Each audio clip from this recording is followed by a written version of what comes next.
l'aspirateur. Oh là là, Flo connaît, pas l'aspirateur. Sous les popoteries musicales, exactement. Et quand ça... Je pense pas que ce serait une incidence. Si, c'est vraiment... Enfin, du coup, ça peut être contrôlé. Et puis, il y a des gens, justement, qui cherchent à avoir du trésillage. Et donc, dans ce cas-là, quand ils ouvrent le four, tu vas entendre les pièces chanter, genre quand tu ouvres le four. Je pense que peut-être Florian Gatsby, il a peut-être mis des vidéos là-dessus.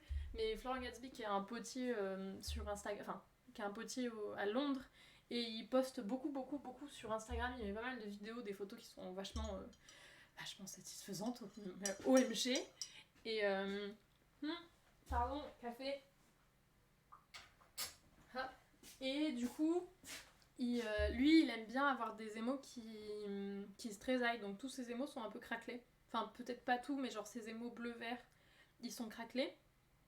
Et donc quand il ouvre le four, il a fait un ou deux reels comme ça sur Insta. Et vraiment, quand il ouvre le four, tu entends que ça chante en fait. T'entends vraiment toutes les pièces tressailler, t'entends toutes les pièces, tous les émaux craquelés.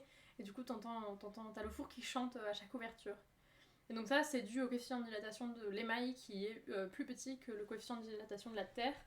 Et quand ça s'inverse, là, c'est pas ouf. Généralement, le tressaillage, parfois, c'est recherché pour les émaux. Mais par contre, Alors, antivirus, merci. Mais par contre, l'inverse, c'est moche. Parce qu'en gros, quand au contraire, le coefficient de dilatation de l'émail est plus grand que celui de la terre, du coup la terre elle va se dilater, elle va finir par se rétracter, sauf que l'émail il va se rétracter encore plus que la terre, il va pas suivre le même rythme, et du coup il va finir par hop, un peu remonter comme ça, faire des bulles, et ça peut casser, et du coup ça peut faire des... Comment ça s'appelle J'ai même plus le terme en anglais, et je l'ai certainement pas en français. Je sais plus, mais du coup ça va faire des vrais trous des mots quoi. Ça va faire des vrais trous dans les mailles, donc c'est moche. En plus d'être pas alimentaire ou quoi que ce soit, c'est juste moche. Donc ça c'est rarement recherché. Tu as déjà fait des instruments de musique en terre, genre siffler, ocarina, ou les trucs que tu mets dans l'eau et tu souffles et ça fait un bruit d'oiseau. Ah oui, c'est trop mignon ça. Non, j'en ai jamais fait. Mais j'ai vu certaines personnes en faire, mais ouais, j'en ai jamais fait.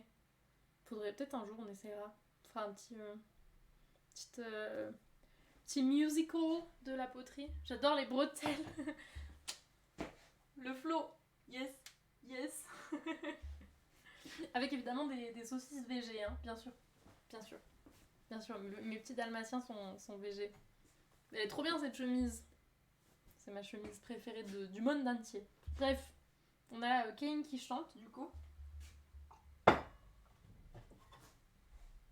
Parfait, l'assiette elle est sèche. Là du coup l'émail il est sec déjà dessus. Donc ça je remettrai au four. Je vais enlever ce qu'il y a là. Et je remettrai au four pour que je l'espère, ça remplisse les trous là, qui sont manquants.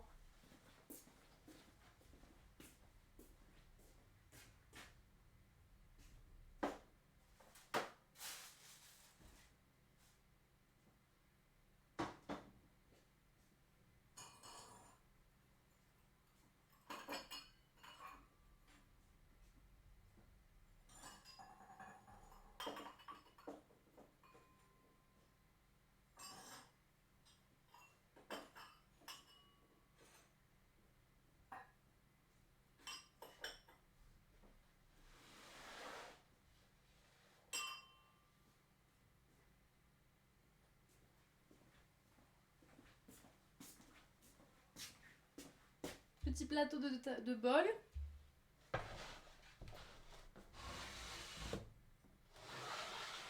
Le mug d'averse. Hop, par ici. Bon. Lui, il avait un petit tonche, mais de toute façon, il était biscuité, donc là, vous voyez. Non. Ah, par là. Ah, non, ici, là. Mais il était biscuité, donc je l'ai quand même mis au four. C'est pas fissuré non plus, donc ce sera dans une petite vente avec des défauts, ou alors pour moi. Mais sinon, je crois qu'on est relativement bon. Je sais pas si Simon il est encore dans le chat. Simon Chimzy. Où est-ce qu'on va mettre ça?